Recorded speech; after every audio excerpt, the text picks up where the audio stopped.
Assalamualaikum warahmatullahi wabarakatuh. Kami dari kelompok 5, saya Suci Puryani dan rekan saya Yasmin Nabila Henrieka dari kampus TES Islamic Village ingin memaparkan hasil video dari mata kuliah pengantar ekonomi syariah dengan materi konsep uang dalam Islam dengan dosen pengampu Bapak Didi Swardi LC.MAEK. Mari kita simak videonya bersama-sama. Betapa uang sangatlah dibutuhkan oleh banyak orang. Orang-orang bekerja siang malam untuk mendapatkan lembaran-lembaran uang. Tapi tahu nggak sih sejarah dan asal-usul dari uang itu sendiri?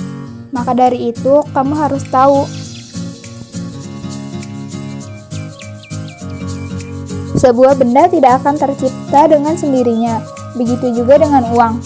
Banyak proses yang dilalui sehingga uang itu dapat tercipta. Pada awalnya, manusia belum begitu mengenal kegiatan tukar-menukar. Karena zaman dulu, setiap orang berusaha memenuhi kebutuhan hidupnya dengan usahanya sendiri. Manusia akan berburu hewan di sekitarnya jika ia lapar, dan juga bercocok tanam agar bisa mendapatkan bahan makanan. Namun, apa yang mereka lakukan tidak cukup untuk memenuhi semua kebutuhan hidupnya. Lalu mereka mencari orang yang mau bertukar barang dengan barang yang mereka butuhkan, dan mulai dikenallah sistem barter. Namun karena barter masih mempunyai kekurangan, maka digunakanlah benda tertentu untuk alat tukar. Dahulu, bangsa Romawi menggunakan garam sebagai alat tukar.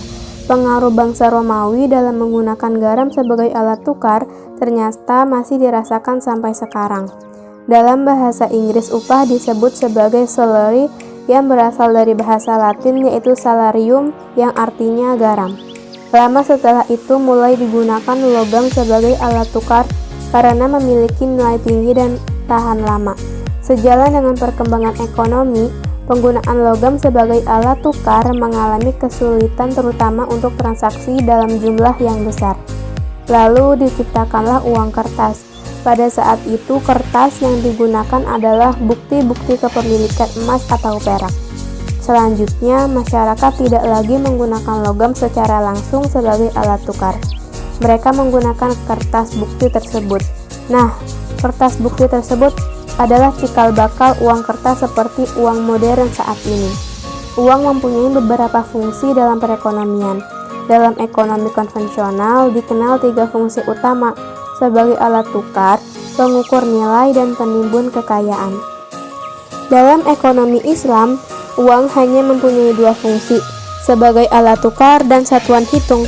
Hal ini diurutkan oleh beberapa pakar dan ulama, seperti Imam Al-Ghazali dan Al-Makrizi. Teori permintaan uang adalah teori tentang pelaku ekonomi dalam memutuskan tingkat kebutuhan terhadap barang dan jasa, serta kaitannya dengan jumlah alat tukar yang dibutuhkan untuk memenuhi kebutuhan. Oleh karena itu, permintaan uang selalu didasari oleh suatu motif.